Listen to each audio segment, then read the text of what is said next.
Madam Chair. Yes, you may proceed. I request that the chairperson of the Finance Committee preside over this hearing. Pasensya na po, hindi po kasama sa poder ninyo ang pagpa-fire ng presiding officer ng hearing na to. Ano ang chances na mabawasan yung nire-request na 2 billion budget ng OVP kung hindi po masasagot ng maayos yung mga questions ng Kamara? Anything can happen, no? Nangyayari naman yan na hindi lang sa pag-aproba sa House of Representatives but in the BICAM. Ultimately, at titingnan natin dyan yung BICAM. Kasi that's actually the third Congress eh. May mga items halimbawa if in the Senate na nabawasan, binawasan ng Senate, pero nung umupo sa House of Representatives ay sa BICAM, naibalik na naman. So ganun talaga eh kasi by power yung tinatawag natin power of the purse na ginrad sa legislatures, House of Representatives in particular. So po pwedeng mag-increase, po pwedeng mag-decrease. Always do it on my own, so I gotta get through it. And the only thing I know is to love what I'm doing. Never give up, never slow, till I finally prove it. Never listen to the no's, I just wanna keep moving. Keep my head up when I act, head up, that's a fact. Never looking back, I'ma keep myself on track. Keep my head up, staying strong, always moving on. Feel I don't belong, tell my thoughts to move along. Push myself to be. At sa punto pong ito ay makakausap na po natin ang ating unang panauhin. Okay. Si Congressman Zia Alonto Adyong, kaugnay nga po doon sa budget po ng Office of the Vice President. Good morning po, Kong Adyong. Good morning po sa inyo. Good morning, Kong. Thank you very much, sir, sa pagsama po sa amin. So, sir, kayo po ang magde-defend ng budget ng Office of the Vice President sa plenary. How are you preparing, sir, considering po na medyo hindi ganoon ka-smooth yung naging deliberation po ng Committee on Appropriations nitong nakaraan? Yes, ako po yung magiging sponsor and in-anticipate naman natin yung mga tanong. Of course, there will be questions. So, kaya nga po tayo ay makikipag-ugnayan sa opisina ng Office of the Vice President para natin malaman at magkaroon tayo ng detailed information doon sa kanilang mga programa at saka yung mga sa budget, no? Essentially doon sa budget para kung ano man ang magiging tanong ay masagot naman natin at mapaintindi natin sa ating mga kasamahan. So, ibig sabihin, sir, after nung first hearing, hindi nyo pa nakausap sina VP Sara para i-iron out yung ibang bagay? Hindi pa. So far, wala pa kaming pag-uusap ang opisina ng Vice President. Tayo naman nag-aantay. Kinonfirm naman nila yung unang nagkaroon kami ng ugnayan. Ito yung personal akong lumapit kay VP matapos nga yung suspension, no? Nung unang deliberation, tayo nga ay we made sure that before she left the building,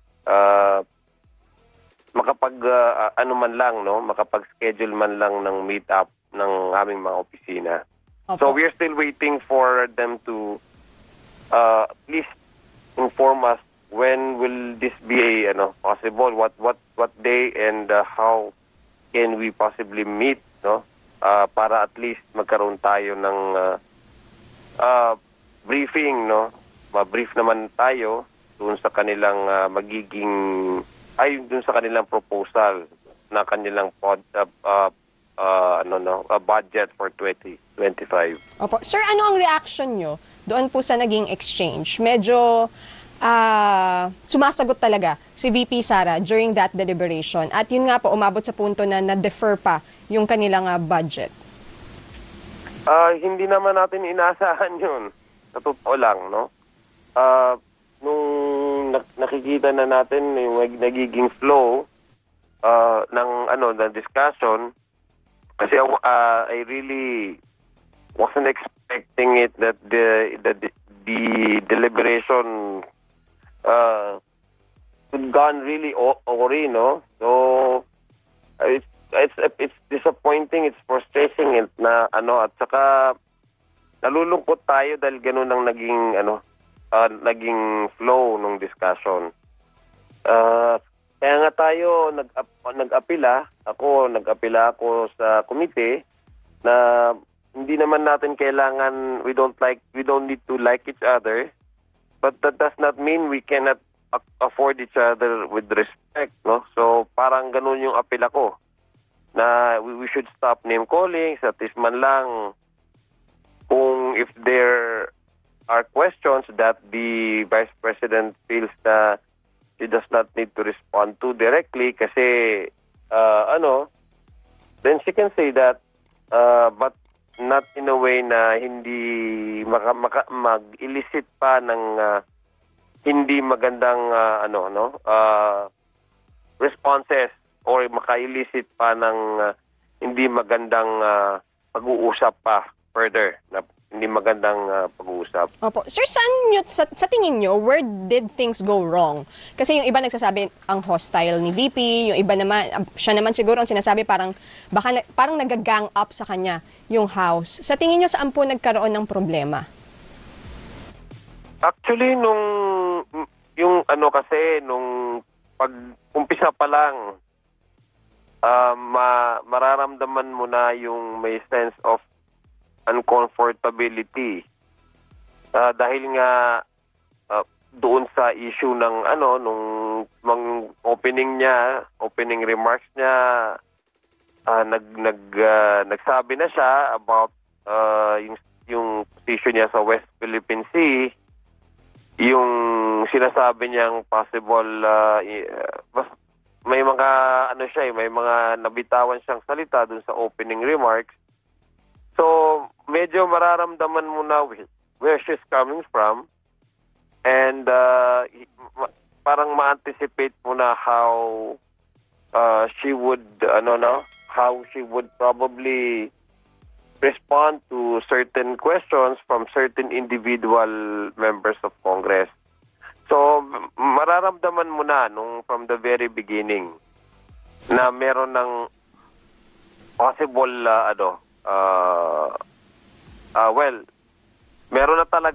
meron na kasing preconceived na na conditioned na ang Vice President dahil prior to ang budget hearing ay meron na siyang nasasabi even the Senate, no? Nagsabi siya yung sa press con niya sa Senate na merong mga impeachment na usapin, gano'n. So meron ng preconceived siya na na notion na na magiging hindi friendly, no? Ang House of Representatives, gano'n ang kanyang mindset. So naramdaman na namin 'yon. Ako personally, I was seated across her. So narinig ko na yung opening remarks niya. Opo. Kong, ang isa pang binanggit po ni VP Sara, ang kanyang aligasyon ay parang scripted daw po. Parang meron na raw pong nakalatag na script na susundan yung ating mga mambabatas doon po sa huling naganap na budget hearing. Ano naman po yung masasabi niyo doon, Kong? Kasi especially, baka dahil may ganong aligasyon si VP, hindi naman na siya dumalo sa susunod na hearing ng komite. Well, una naman, doon sa sulat namin, naka-indicate naman doon na kasi extend yung kurtesiya sa Office of the President, sa Office of the Vice President, at saka sa Office the Chief Justice of the Supreme Court, na naka-indicate naman doon sa sulat invitation natin sa tatlong opisina na to na yung head ng agency, meaning yung President at Vice President, or their designated na staff, meaning their Chief of Staff. In the case of the President, ang Executive Secretary pwede ang dumalo on behalf of the President. In the case of the Office of the Vice President, her Chief of Staff, and similar courtesy also is granted to the Chief Justice, no? They can designate. Nandun naman sa sulat eh. So, let's say on September 10, should she decide not to appear, pwede naman siya mag-send ng kanyang representante, although I personally hope that she would attend the September 10 briefing. No, so meron namang ganun na naka-indicate naman doon sa ating invitation sa kanya. No? And secondly, sa tanong mo, sa second hearing, no, I'm really still hoping that in come next briefing should be more receptive to questions, and the responses would be more in line with the questions that are being asked, because the briefing really is about clarity, like giving clarification, providing clarification to some questions na gusto maintindihan ng ating mga kasamahan. So yun naman kaya that's the reason why we normally get responses from agencies in the past previous committees, responses that are directly in line with the questions being asked, because the question really is for the purpose of clarity and clarification.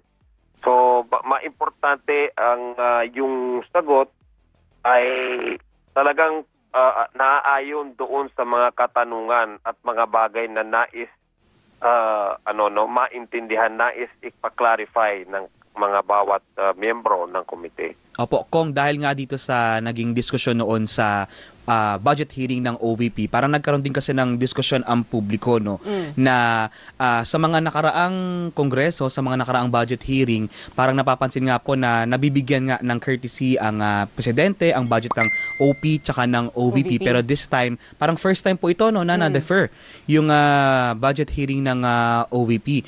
Siguro ang tanong siguro ng publiko din dito, kung may possibility kaya na sa mga susunod na budget hearing, siguro sa mga susunod na taon, magkakaroon na rin ng ganitong pagkakataon na talagang mabubusisi na yung panukalang budget ng matataas na tanggapan ng gobyerno, at hindi na lang po basta mapapadali o magkakaroon ng parang courtesy nga para mas mabilis na na-approve yung kanilang budget. Actually, yung courtesy na sinasabi natin, it's a time-honored courtesy nga, tama po kayo.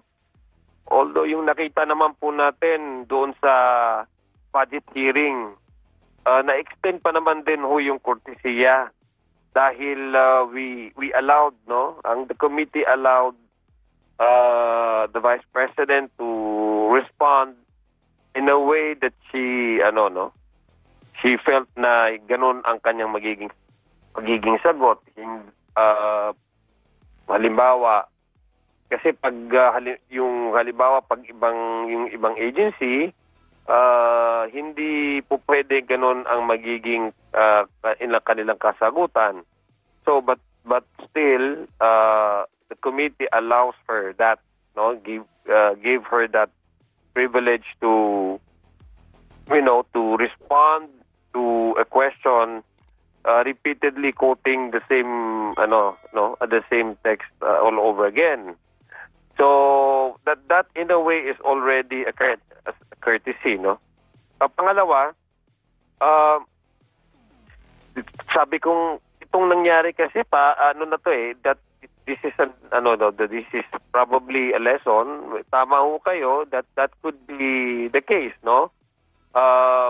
Probably in the next couple of the coming years, and maybe in the next congresses, kasi depende po yan talaga kung how the composition of the House, di ba?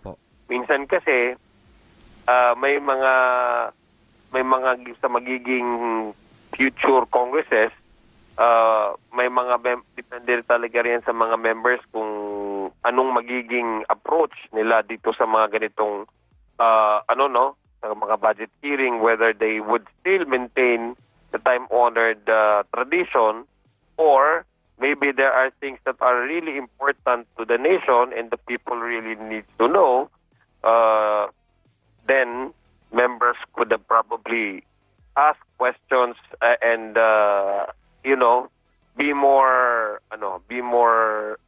tawag dito, parang mas magiging ano sila. Parang mas magiging aggressive in a way that the committee might probably be asking more questions as compared to the previous congresses where we maintain this tradition of extending the courtesy of approving the budget easily and without any further questions being asked. So depende po yan, no? But in the case of this budget briefing na nangyari po last week, makikita po ninyo at the end of the day, there are still courtesies being extended to the office of the Vice President by allowing her to respond in a way that she felt that she would that she responded to the question. Opo.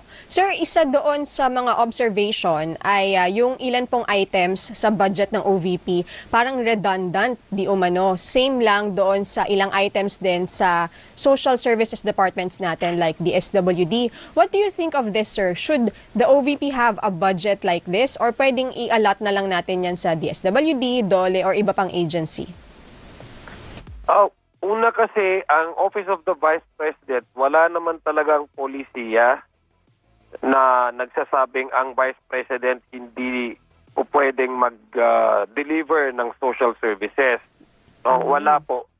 Until such time na magkaroon ng polisiya na nagsasabing bawal ang opisina ng Vice President na mag-engage ng mga mag-deliver ng social services, ay dapat until such time na may nagsasabing ganung batas, ay po pwede ang ahensya ng ang Vice President, Office of the Vice President, to provide services, no, that may be similar to other programs by other agencies, no, so parang ganun kasi.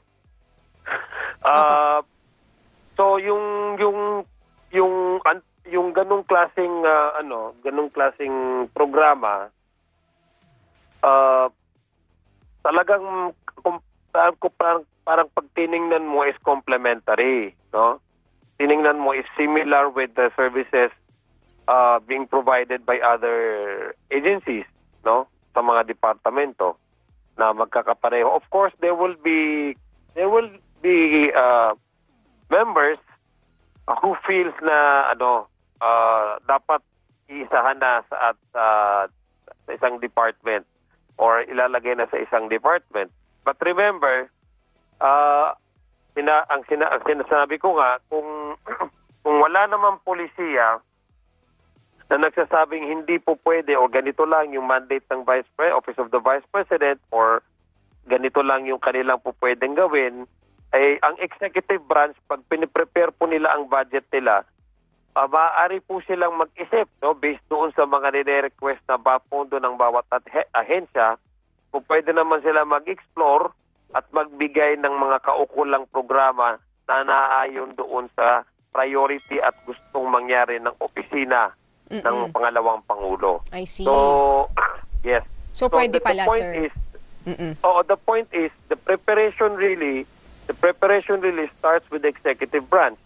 Now, in the absence of that policy, I think the approach of the executive branch or in the Office of the Vice President really is to make these services available also to the constituents where the Vice President feels that they need to deliver such services, no?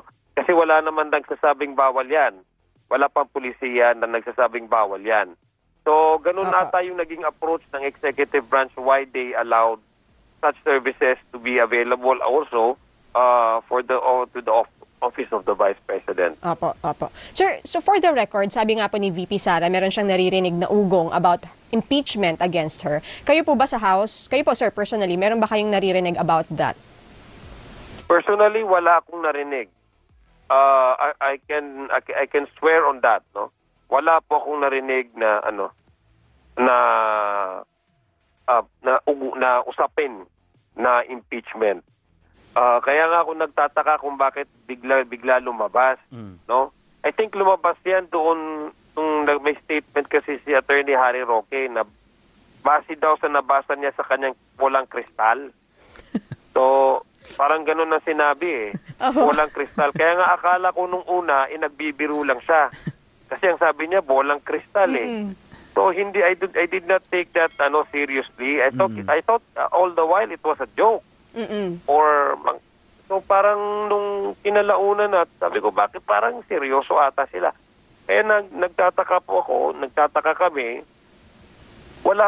Parati ho ako sa mga committee hearings. I made sure that I attended all the committee hearings. No, I attend call sessions. No? Wala po akong absences. Hindi lang ho sa plenary, pero even sa mga committee hearings, wala ho ako na naririnig ng mga usaping impeachment. Ako po pwede ako, I can swear on that, na wala talaga akong naririnig. At Muslim po ako. Pag sinabi naming swear, talagang swear kami.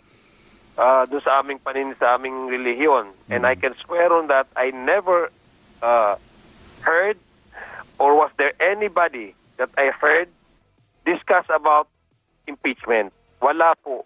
Wala pong ganon. So I think the burden of proof is on the side of those who are saying na may impeachment. Diba? Ganon naman po. Wala na mo sa amin po. I don't need to explain this kasi ilang beses na po ako natanong. Sabi ko nga, hindi talaga dapat one word is enough for a wise man.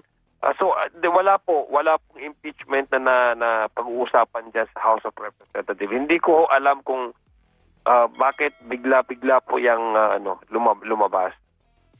Apo, ang Commission on Audit kong ay naglabas po ng notice of disallowance doon sa 73 million pesos noong 125 million confidential funds. We understand na going to 2025 wala pong hiniling na confidential at intelligence funds ang OVP, tama po? Wala po. Wala pong confidential funds sa 2025 na pondo na gusto po hinihingi po nila. Proposed, no? Wala po. Pero paano po makakaapekto itong nilabas na notice of disallowance ng COA sa hinihiling po na overall 2025 budget ng OVP? Kasi ang nire-raise po nung ilang mga kapwa po ninyong kongresista na kahit hindi siya hinihiling ng OVP, kailangan pa ring pag-usapan para malaman kung paano ginastos ng tanggapan yung previous budget na kanyang hiniling bilang basis kung paano niya gagastusin yung paribagong budget na hihilingin niya sa susunod na taon. Ang alam ko kasi dun sa mga previous budgets is a continuing appropriation. Hindi pa talaga siya na-utilize buong-buo yung the amount na hiniling sa confidential funds. In fact, it was also brought out by when Congressman Rog asked that particular question. So, hindi talaga siya na-utilize. This is how I understood it during the exchanges. So it's a continuing appropriation. Pag continuing appropriation kasi, the House of Representatives can, in fact, members of the committee can in fact inquire as to the status. And probably that's where the basis of these questions when they ask about the confidential funds that were approved in 2022 up to 2024. No? Or kundi ako up to 2024 kasi na-approve nung 2023, so that's the budget for 2024. So it's it's a continuing appropriation. Doon on the part of the previous budget approved by the House, no, in the previous years. On 2025, I agree, wala pong proposal ng confidentials po doon. Wala pong hinihingi doon sa pondo ng Vice President na magkaroon ng confidential funds in 2025. And sir, final question na lang po. Tama, sa September 10 ang hearing, ang next deliberation, sir. Ano ang chances na mabawasan yung nire-request na 2 billion budget ng OVP kung hindi po masasagot ng maayos yung mga questions ng Kamara? Anything can happen, no? Nangyayari naman yan na hindi lang sa pag-aproba sa House of Representatives but in the BICAM. Ultimately, at titingnan natin dyan yung BICAM. Kasi that's actually the third Congress may mga items halimbawa even the Senate na binawasan ng Senate, pero nung umupo sa House of Representatives ay sa BICAM, naibalik na naman. So ganun talaga kasi may power na yung tinatawag natin power of the purse na ginrant sa legislatures, House of Representatives in particular. So po pwedeng mag-increase, po pwedeng mag-decrease. Yung punto, what we cannot do is to introduce new line item. Yun po yung bawal na gawin. But as to the amount presented in each line programs, yung nasa line items ay po pwedeng ma-increase and po pwedeng mag-decrease, no? So ganun talaga, that's really a possibility and that can really happen. So that would depend on the collective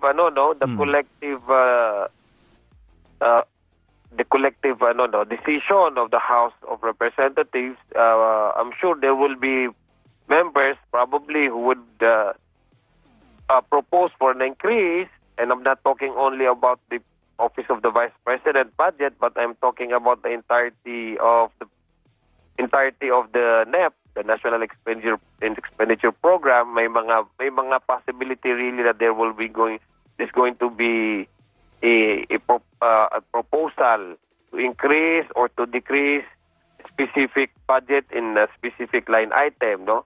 So let's just see what will happen. Ayoko namang i-preempt yung magiging decision ng komite, and ayoko naman din i-preempt yung magiging result ng deliberation sa plenary. So we'll just see what will happen, no?